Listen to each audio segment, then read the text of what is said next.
Então, ao gosto do presidente da República, eu vou usar a metáfora futebolística. Dobradinha, Alexandre de Moraes e Paulo Gonet, tá aparecendo ali o Gabigol e o Bruno Henrique no Flamengo, né? Essa escolha por ficar exilado, autoexilado aqui, ela já é muito simbólica, né? E ele vai conseguir acelerar, com certeza, essa articulação toda para que o Congresso americano e o governo Trump façam alguma coisa dentro das possibilidades, claro, para tentar colocar um freio nesse abuso. A mídia, quando você vê de média mídia, né, tenta delegitimar o pedido de asilo de Eduardo Bolsonaro nos Estados Unidos. Comentaristas distorcem a realidade da perseguição judicial contra a família Bolsonaro e questionam o pedido de asilo de Eduardo Bolsonaro, ignorando essa perseguição sistemática do STF.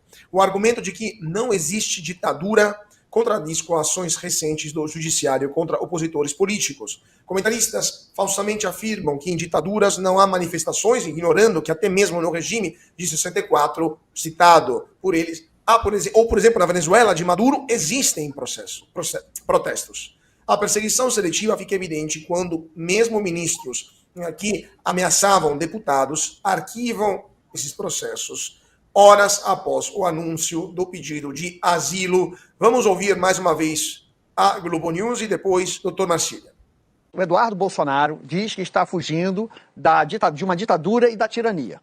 Mas isso ocorre 2 dias depois do seu pai liderar uma manifestação política dentro do seu próprio país. Quer dizer, que tirania é essa que o pai vai para as ruas, junta ali dezenas, 17 mil, segundo a USP, mas junta 18 mil, junta seus partidários ali, faz uma manifestação política, ataca decisões que ele considera injustas do judiciário, ou seja, exerce a liberdade de expressão, inclusive seus direitos políticos, normalmente vai para casa.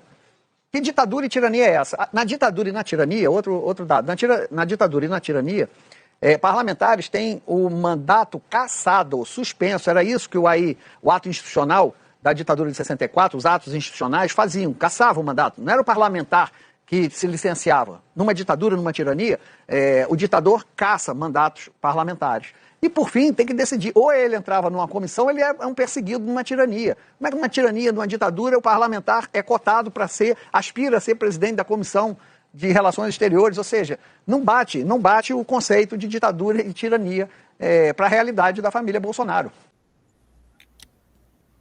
Evidentemente não temos limites ao delírio. Queria só, antes de passar a palavra para o Dr. Marcília, relembrar para o nosso público o caso Daniel Silveira, por exemplo, um deputado que foi preso por ter feito uma live. Eu queria relembrar o caso do deputado Marcel Van Hatten também, que foi incluído no inquérito do fim do mundo por ter falado do palanque. Queria lembrar o caso do deputado Deltan Dallagnol, que foi cassado por uma regra inventada. Ou do senador Sérgio Moro também, que quase perdeu o mandato por causa de uma piada contra o ministro Gilmar Mendes. E a gente poderia, Carla Zambelli também, mesma coisa, e poderíamos continuar colocando como única constante em todos esses casos que são parlamentares de direita. Todos de direita. E quando deputados acabam sendo pegos com a mão na marmelada, na rachadinha, como André Janones, e são réu confessos, aí é acordo de não perseguição penal e vida que segue. Doutor Marcília, só para a gente explicar para o nosso público também, esse pedido de asilo político do deputado Eduardo Bolsonaro nos Estados Unidos, na sua opinião, será acatado pelos americanos? Quais são os extremos disso e as consequências disso também na política brasileira, especialmente após essa decisão ultra rápida do ministro Alexandre de Moraes, que acatou um pedido da PGR sobre arquivamento do pedido de retirada do passaporte? Olha, Cauti, só para a gente, enfim, fazer um registro aqui, se a gente partir do princípio de que numa ditadura ou numa tirania, como disse o jornalista, as pessoas não se autoexilam e sim são exiladas, então eu queria que ele me explicasse como ele pensa a respeito da figura do Chico Buarque, que se autoexilou em meio à ditadura militar, salvo engano, em 69. Sentiu que a coisa estava preta para ele e se exilou, foi para a Itália, se autoexilou. Então Chico Buarque é o quê? Para esse jornalista um fujão? Porque é assim que estão nomeando também o Eduardo Bolsonaro. Seria isso? Sobre manifestações durante ditadura, bom, manifestações acontecem também durante ditaduras. Ah, mas as pessoas são rechaçadas, as pessoas apanham se manifestam durante ditaduras. Bom, aqui no Brasil as pessoas também apanham quando falam, quando se manifestam, quando exercem a sua advocacia, quando exercem o seu jornalismo. A gente está vendo a própria Defensoria dizendo que o STF viola os direitos da defesa. Imagina, a Defensoria, que é o Estado, que faz parte do Estado, dizendo que o Estado está violando os direitos dela, Estado. Então, isso daí é típico de quê? De democracia? Dentro de toda a tirania, tem imprensa. Se você for para a Coreia do Norte, tem imprensa lá. Se você for para a Venezuela, tem Suprema Corte. Só que como é que funciona essa Suprema Corte? Como é que funciona essa imprensa? E que tipo de manifestação nós temos aqui capacidade de ter? Eu sempre digo que um sistema tirânico, ele não diz respeito ao que você fala, não significa você poder ou não falar. Se você for para a China, você pode falar. Se você for para Cuba, você pode falar. Agora, o ponto é, você pode falar tudo? Você pode falar tudo o que você quiser? Será que esse jornalista que acabou de dizer que aqui no Brasil a gente tem manifestação livre, ou Hugo Mota, que disse que dentro do Brasil não há exilados e não há veículos censurados nem nada disso, será que essas pessoas têm coragem de ir para o palanque e adjetivarem, como bem entenderem, alguns ministros do STF, como a gente faz com alguns políticos, da mesma forma ácida? Eu acho que esse é o ponto. Tirania não tem a ver com o que você fala, tem a ver com o que você não fala. E esse é o ponto que nos liga e nos aproxima dos sistemas tirânicos. Sobre essa questão do asilo, eu acho possível, sim, que seja acolhido esse pedido, justamente porque nós estamos diante de uma decisão política. Veja, basta a gente olhar para o fato de que o ministro Moraes deixou rolar esse pedido feito por 2 deputados petistas sobre a retenção do seu passaporte a respeito da função que ele foi exercer fora do país, uma função lícita, uma função legislativa. O parlamentar, ele não está adstrito a fazer leis, e sim a defender o ponto de vista que ele acredita ser necessário. O que ele foi defender lá? Ele foi defender aquilo que ele via de excesso do STF. Medidas, portanto, uma espécie de costura política para conter os excessos do STF. Isso faz parte da função legislativa. Está previsto no artigo 49, inciso 11 da Constituição Brasileira. Zelar pelas funções legislativas. Ah, mas ele foi fazer algo que eu não concordo, ele foi defender ideias que eu não gosto, então vote em outro. É por isso que a gente tem um país que tem vários candidatos, que tem de direita, de esquerda, você vote em outro. Mas se ele acredita que aquilo é certo, ele tem que defender aquilo em nome das pessoas que votaram nele, em nome do setor da sociedade que ele representa. É possível sim, portanto, por esse viés político, se a gente olhar também o tempo, né? Foram 18 dias, salvo engano, que esse pedido ficou parado no STF, esse pedido dos deputados, e aí em horas o PGR e o ministro Moraes votam. Quer dizer, óbvio que de duas uma, eles em horas votaram por política, ou eles ficaram 18 dias parados por política esperando o Eduardo Bolsonaro voltar. E muita gente fala assim, não, mas agora ele pode voltar porque está arquivado. Só que é o seguinte, está arquivado, só que do dia para a noite abre-se um novo pedido num novo inquérito. Porque é assim que funciona. A gente tem os inquéritos hoje do STF e centenas de petições esparsas que orbitam em torno desses inquéritos. Então basta amanhã o Eduardo Bolsonaro pisar aqui que um deputado pode abrir qualquer outro pedido e parece que tudo vale, porque qualquer pedido vai para frente e novamente ele está com a espada no pescoço. Vale o pedido de asilo e se for concedido o pedido de asilo, isso pode resultar para o Brasil sanções políticas e econômicas, porque não tem coisa mais típica de um regime tirânico do que um parlamentar não conseguir se sentir confortável de exercer a sua função dentro do país. Não tem coisa mais tirânica do que um parlamentar não acreditar que pode ser respaldado pela própria Constituição. Se a Constituição do país não protege um parlamentar, imagina a situação do povo desse país. Agora vamos falar de Olavo de Carvalho, porque a profecia do filósofo que preveu a perseguição e incentivou filhos de Bolsonaro a lutar com as mãos livres aparentemente está se concretizando. Uma mensagem que Olavo de Carvalho enviou em dezembro de 2020, poucos meses antes de falecer, se mostra premonitora após Eduardo Bolsonaro buscar asilo nos Estados Unidos. O filósofo já alertava que malditos inventaram artimanhas para amarrar as mãos de Jair Bolsonaro. O post resgatado mostra que Olavo incentivava Eduardo a usar a sua liberdade para continuar lutando. Conselho, abre aspas, suas mãos ainda estão livres, você pode lutar, fecha aspas, um conselho que ganha o novo significado com o pedido do parlamentar de licença e de asilo nos Estados Unidos. Vamos ver a mensagem de Olavo de Carvalho no Twitter, no antigo Twitter, no X, Olavo de Carvalho, que previu basicamente muitas coisas que estão acontecendo hoje no Brasil e no mundo, e também, nesse caso, a profecia de Olavo aparentemente parece se concretizar. Não sei se temos esse tweet de Olavo de Carvalho, mas consta sua opinião sobre esta questão do Eduardo Bolsonaro, a previsão do Olavo, mas também a questão da mídia que tenta delegitimar esse pedido de asilo político. De novo, eles não entendem que os americanos estão cada vez mais atentos. Você que está nos Estados Unidos, né? Os americanos estão cada vez mais atentos àquilo que acontece no Brasil, e um asilo político para o filho do ex-presidente da República, deputado federal mais eleito, mais votado da história do Brasil, teria um peso nas relações bilaterais? Sem dúvida. Ele nem precisa de um asilo formal. Eu acho que ele tem situação imigratória para permanecer aqui.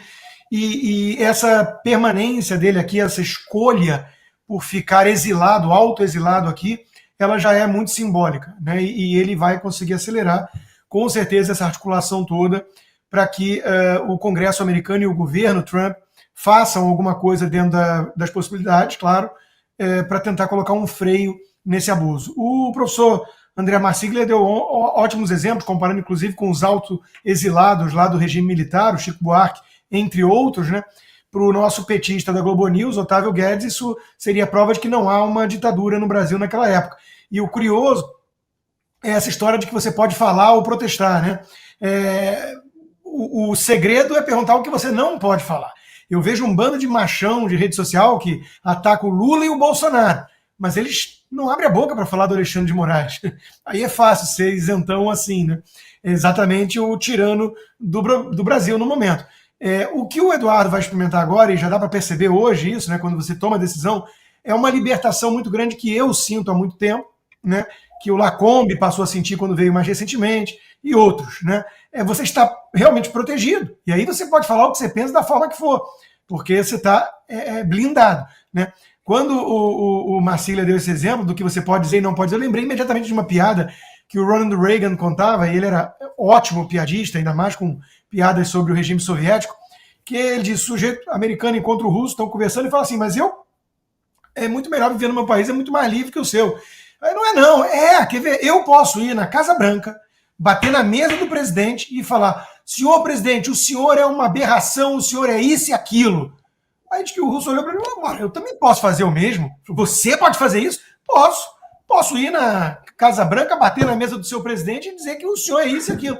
Então, assim, de novo, né? Vai bater na mesa do Alexandre de Moraes. E aí você vai entender se o Brasil é uma democracia ou não.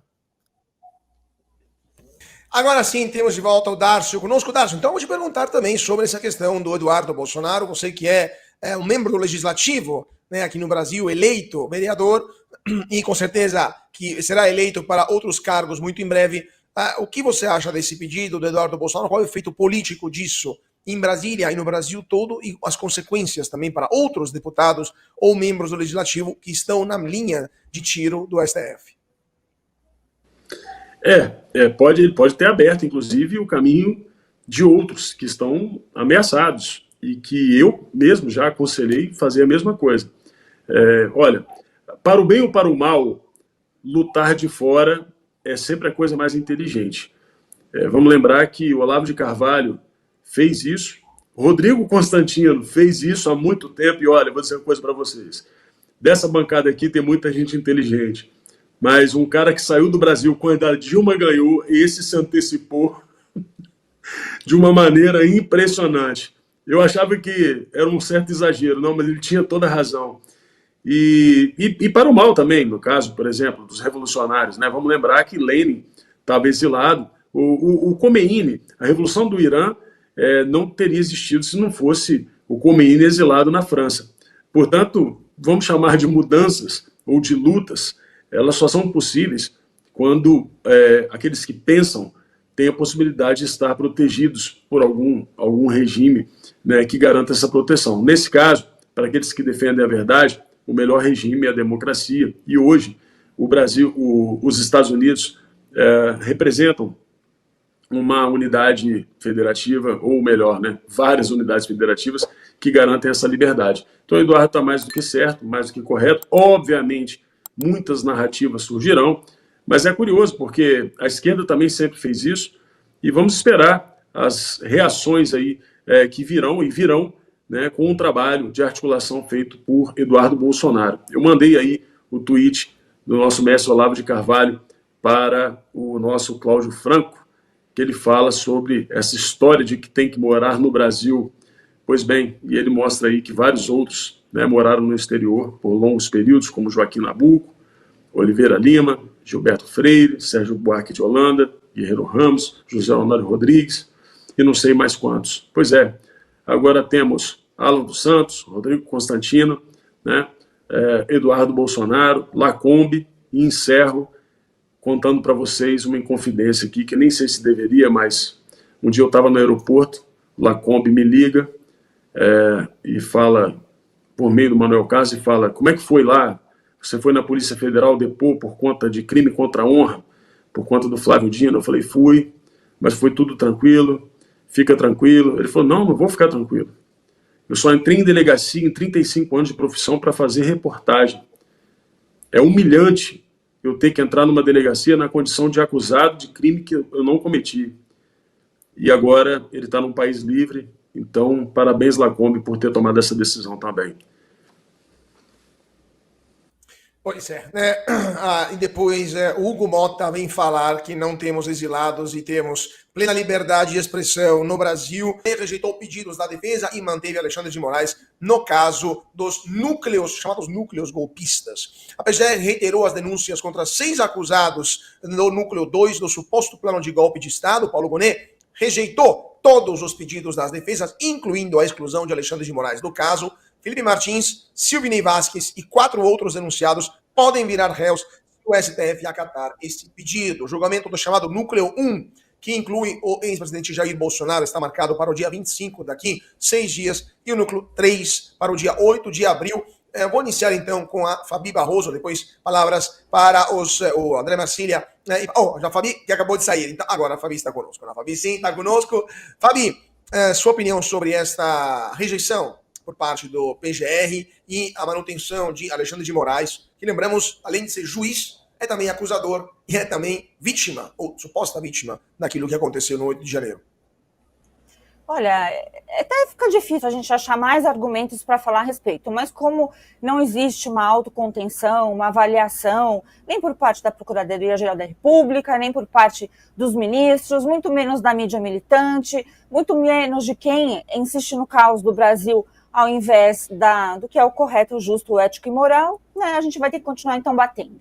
Então, primeiro, essa coisa de núcleo 1, núcleo 2, núcleo 3, ontem eu falei, né, são as baseadas. Não tem conduta individualizada e agora chegou o julgamento para admissibilidade, se vai ou não essa galera toda virar réu. Qual a dúvida? Obviamente, serão réus. Com base no quê? Na delação de Cid, supostamente, a minuta supostamente também aí do Cid, não temos nada, a minuta do golpe, não temos nada de concreto, é sempre a mesma história e como está acelerado. E aí, como desdobramento, nós somos obrigados a ouvir, né, que aí eu tive que ver novamente a entrevista do advogado do Braga Neto, que é um conhecido aí, advogado que sempre defendeu a esquerda, falando que a esquerda é muito charmosa, que a esquerda, realmente, advogar para a esquerda é muito mais gostoso. Logicamente que é, né? Tem muitos jantares, como a gente teve ontem, aí dos ministros, os poderes. Então, tudo isso, esse glamour aí que a esquerda proporciona, né? Essa coisa meio cult, mas que já está grisalha, velha, com ideias mais retrógradas do que o próprio conservadorismo, a gente olha e fala, né? Não dá mais para lidar com realidade. Então, não é mais de justiça, é somente sobre política. Então, politicamente, o que vale aqui? Está casadinho as ações da PGR, casadinho com a ação do ministro, o relator desses processos, e também, né, a primeira turma do Supremo. Aqui me tiraram do jogo. Essa eu me assustei. Mas tá, já vou passar a bola então para frente.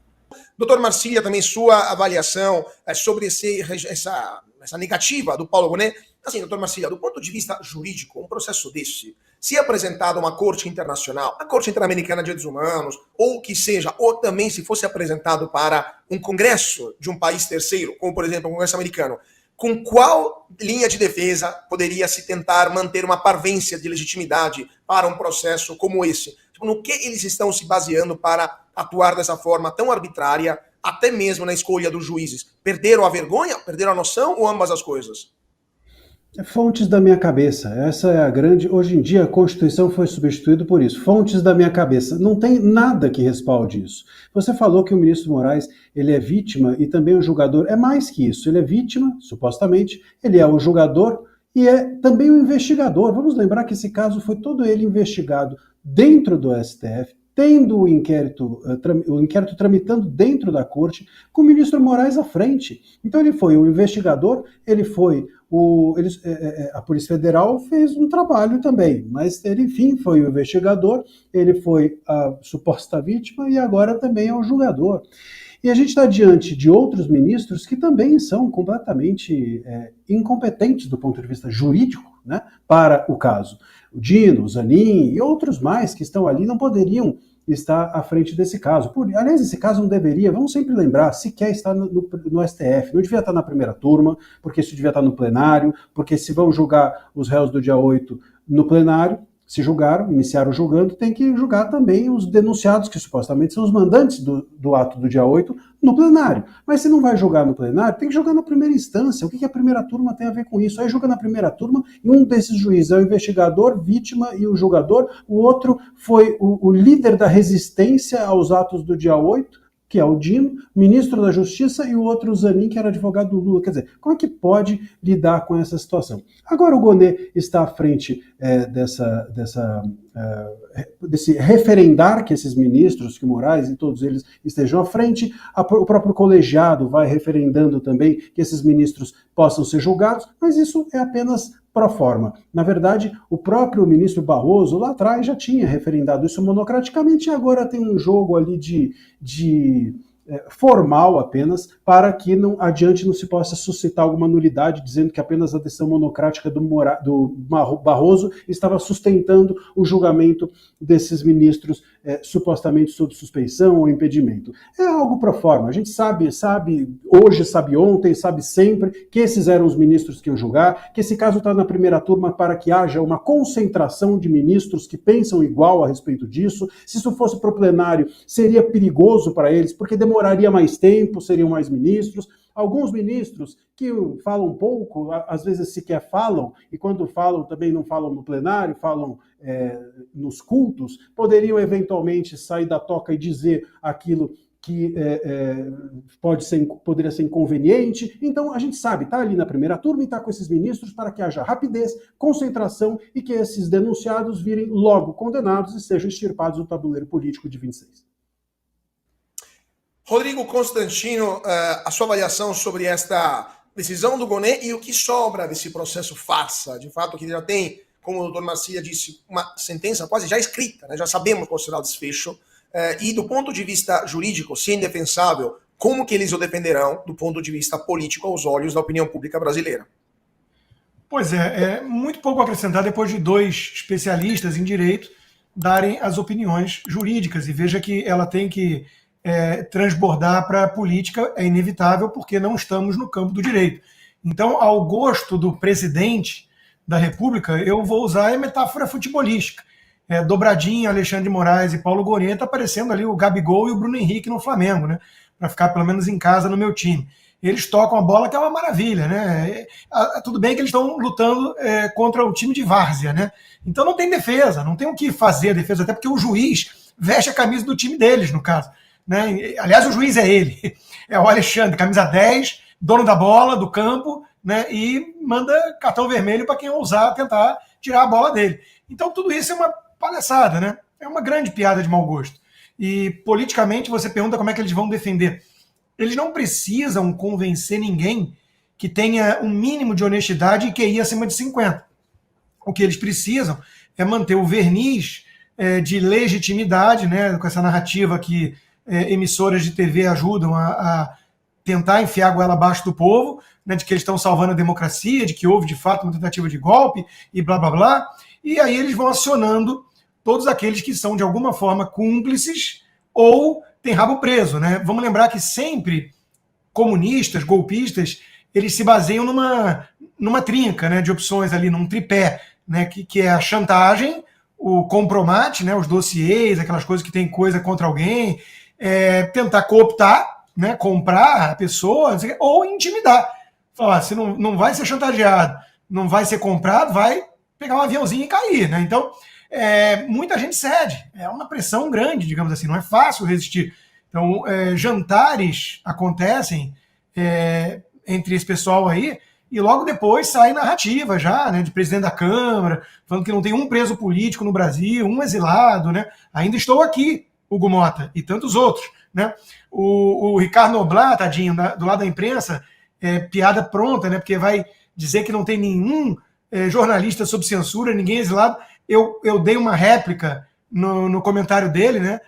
Falando que o comentário era um tanto canalha, e a minha réplica apareceu com a mensagem de que não podia ficar disponibilizada no Brasil por uma decisão da Justiça, ou seja, aprova o corpo de delito da censura prévia de um jornalista, né?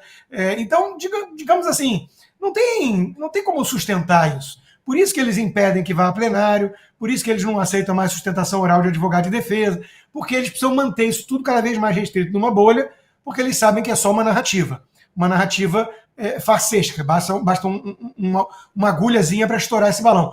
O problema é que a agulha vem dos Estados Unidos, né? Aí eles vão ter que lidar com um negócio um pouco diferente, né? Porque aí lá tem poder para fazer alguma coisa a respeito. Se aqui eles têm todo o poder na mão e forçam até um dos deputados mais votados do país, filho do ex-presidente, a se exilar, e uma decisão, na minha opinião, correta, se eles conseguem fazer isso no Brasil porque eles estão com o poder todo, nos Estados Unidos vai vir algum tipo de reação que vai mostrar a eles que a jurisdição deles não é planetária e que há consequências para esse tipo de abuso.